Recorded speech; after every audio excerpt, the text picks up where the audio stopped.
सुशांत सिंह राजपूत के murder case में कुछ लोग अपनी साजिश करने में लगे हुए हैं। रिया चक्रवर्ती और आदित्य ठाकरे दोनों एक दूसरे को नहीं जानते हैं, ये उनका ऑफिशियल स्टेटमेंट है। लेकिन संयोग देखिए कि 44 बार इन दोनों की बातचीत होती है, फोन के रिकॉर्ड्स हैं, लेकिन एक दूसरे को दोनों नहीं जानते हैं। संयोग देखिए। रिया चक्रवर्ती का क्या दुबई जाना होने वाला है कैंसिल? क्या सुशांत सिंह राजपूत वाले मामले में जिस प्रकार रिया के ऊपर आरोप लगे थे, अब वही आरोप उन पर भारी पड़ रहे हैं कि आखिरकार रिया ने क्यों बोला कोर्ट के अंदर झूठ? ये बातें जब सीबीआई ने रखी है सामने तो आप समझ सकते हैं कि इसका महत्व बहुत ज्यादा होने वाला है। और इसी के बीच क्या रिया चक्रवर्ती का झूठ अब कोर्ट ने भी पकड़ लिया है? पूरा मामला क्या है आपको बताएंगे डिटेल में, पर सबसे पहले आपसे अपील करेंगे अगर आप इस चैनल के अंदर नए हो तो वीडियो को लाइक करना, वीडियो को शेयर करना, चैनल को सब्सक्राइब करना बिल्कुल मत भूलना। यहाँ पर सबसे पहले अगर हम बात करें तो जिस प्रकार कहा जा रहा है कि अभी हाल ही में रिया चक्रवर्ती और दुबई के कनेक्शंस निकल के आ रहे थे कि रिया चक्रवर्ती को दुबई जाना है और उन्होंने कहा जा रहा है कि ये दावे करे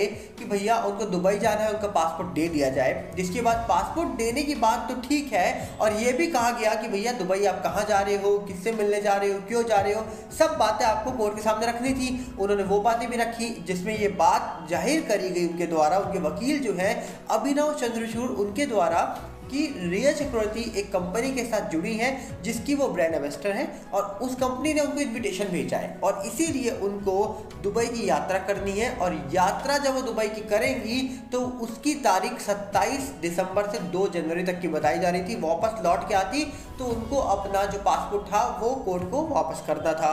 पर उसी के बीच कोर्ट ने जब पूरी फाइल खोली तो पता लगा कि सीबीआई ने आज से 3 साल पहले एक एलओसी जारी किया हुआ था रिया के ऊपर। एलओसी का मतलब लुकआउट सर्कुलर। जी हाँ, कहा जा रहा है कि इसके माध्यम से रिया चक्रवर्ती को जब जब कोई फॉरेन ट्रिप करनी होगी तो उनको कोर्ट से परमिशन कर लेनी होगी, जिसके बाद ही वो इंडिया के बाहर जा पाएंगी। और इसी कहा जा रहा है कि एलओसी को रद्द करवाने के लिए उन्होंने बॉम्बे हाई कोर्ट में सीबीआई की उस एलओसी को चुनौती दे दी थी और कहा जा रहा है कि ये अपील करी थी कि उस एलओसी को अब रद्द कर दिया जाए, जिसके बाद वो कभी अगर फॉरेन जाती हैं तो उनको परमिशन ना लेनी पड़े बार बार। और उसी को लेकर जब चर्चाएं शुरू हुई तो सबसे पहले कहा जा रहा है कि इसकी सुनवाई हुई करीब 14 दिसंबर को, जिसके बाद इसकी सुनवाई की डेट रखी गई 20 दिसंबर को। और जब 20 तारीख को कोर्ट में सीबीआई के कहा जा रहा है कि वकील पहुंचे तो उन्होंने कहा जा रहा है कि अभिनव चंद्रचूड़ जो रिया के वकील हैं उनके सामने और कोर्ट के सामने एक बात रखी कि रिया ने जो दावे करे थे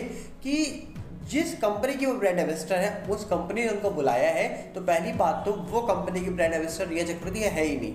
और उस कंपनी की ब्रांड एम्बेसडर अब जो बन गई है वो कियारा आडवाणी बन गई है, ऐसा भी दावा किया गया।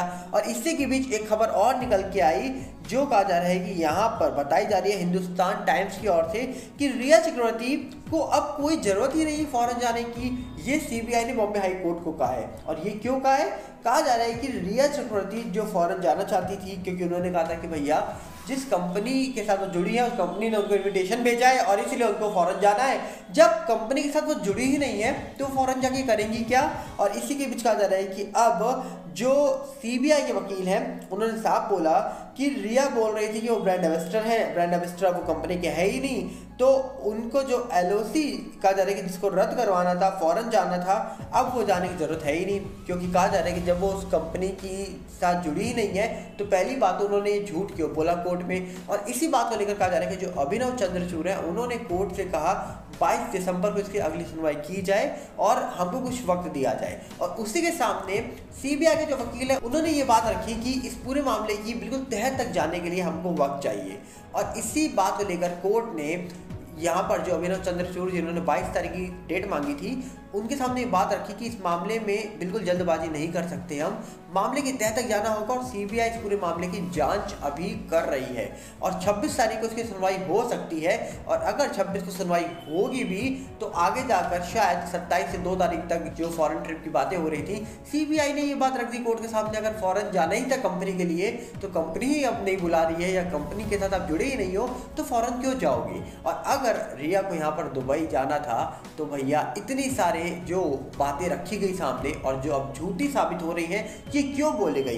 इसी के बीच लोग यहाँ पर डॉट्स कनेक्ट ये कर रहे हैं कि जब से दिशा सालिन वाला मामला एसआईटी के पास गया है, तब से लोगों को दुबई की याद क्यों आ रही है, क्यों लोग इंडिया के बाहर जाना चाहते हैं और क्यों आखिरकार लोग सीधा दुबई पहुंच रहे हैं। ये मान सकते हैं कि हाल ही में न्यू ईयर आने वाला है। लोग जो बॉलीवुड के होते हैं लोग, इनको ज़्यादा फॉरेन पसंद होता है और न्यू ईयर के लिए मैक्सिमम लोग फॉरेन जाते हैं। पर यहाँ पर रिया चक्रवर्ती को फॉरेन जाना था तो कोई और रीज़न दे सकती थी, उन्होंने एक ऐसा रीज़न क्यों दिया जो अब झूठा साबित हो रहा है। तो कहीं ना कहीं इस पूरे मामले में अब रिया चक्रवर्ती ही फंसती हुई नजर आ रही है, क्योंकि जिस तरीके से यहाँ पर सवाल उठ रहे थे कि रिया चक्रवर्ती फॉरेन चली जाएंगी, रिया को लेकर सवाल हो रहे थे कि भैया रिया चक्रवर्ती फॉरेन जाएंगी तो क्यों जाएंगी। अब कहा जा रहा है कि रिया चक्रवर्ती फॉरेन जाना भी चाहती थी तो फिर झूठ बोलकर क्यों जाना चाहती थी।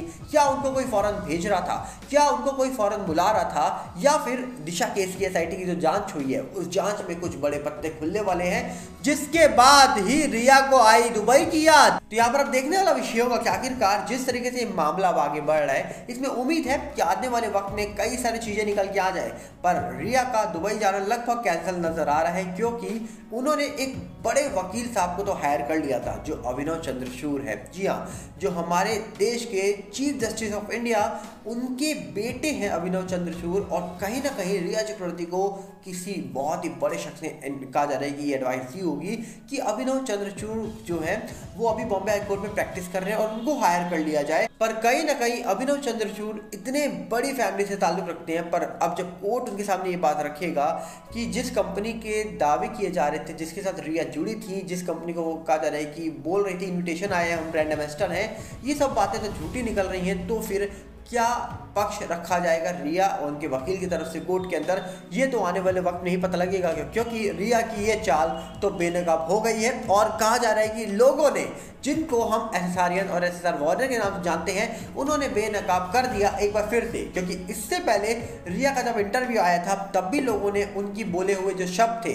बोली हुई जो बातें थी, उनको लेकर कई बड़े खुलासे करे थे। और एक बार फिर से रिया के शब्द उन्हीं पर भारी पड़ते हुए नजर आ रहे हैं, क्योंकि सामने बैठे सुशांत के फैंस, और ये वो फैंस नहीं है जो कल बोलते हैं और आज भूल जाते हैं। ये वो फैंस हैं जिनके सामने अगर आप एक बात रखोगे तो ये लोग 10 बातें आपके सामने निकाल के रख देंगे और 10 ऐसी चीजें रखेंगे जो लॉजिकली होगी। और कहीं ना कहीं रिया के इस इरादे को कहीं ना कहीं बेनकाब किया लोगों ने, आम जनता ने। क्या लगता है आपको कि रिया सही में झूठ बोल रही थी या फिर आने वाले वक्त में सच सामने आएगा? कमेंट बॉक्स आपके लिए खुला है, हम चाहेंगे कि आप बताइए आप इस पूरे मामले को लेकर क्या समझ रहे हो। क्योंकि जिस प्रकार ये मामला चल रहा है और जिस तरीके से इस पूरे मामले के अंदर चीजें निकल के आ रही है, ये अपने आप में सवाल उठा रही है कि आखिरकार 3 साल पहले एक मामला हुआ और लगभग 3 साल के ऊपर तो सीबीआई को हो चुका है, 3.5 साल तो सुशांत केस को हो चुका है, और उसके बाद रिया चक्रवर्ती का अचानक से 1 महीने तक गायब होना, 1 महीने के बाद आके सीबीआई की अपील करना, और उसके बाद कहा जा रहा है कि कई सारे सवाल रिया के ऊपर उठना,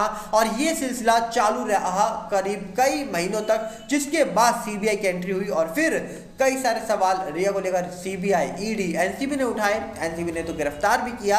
ये मामला आज भी ठंडा नहीं हुआ है, ये आपको बता दिया जाए। सुशांत मामला आज भी जीवित है। उम्मीद है कि आने वाले वक्त में कई सारी बड़ी चीजें सामने निकल के आएंगी, जिसके बाद पता लगेगा कि कौन सही था कौन गलत था। और आपका साथ चाहिए हमें, और साथ ही साथ हम आपसे अपील करेंगे अगर आप चैनल के अंदर नए हो तो वीडियो को लाइक करना, वीडियो को शेयर करना, चैनल को सब्सक्राइब करना बिल्कुल मत भूलना। और साथ ही साथ हमारा नया चैनल बॉलीवुड बिग न्यूज जो यूट्यूब का है और फेसबुक का, सागर भल्ला, दोनों के साथ जुड़िएगा, जिसके लिंक आपको डिस्क्रिप्शन में मिलेंगे। मिलते हैं बहुत जल्दी। नमस्कार, जय हिंद।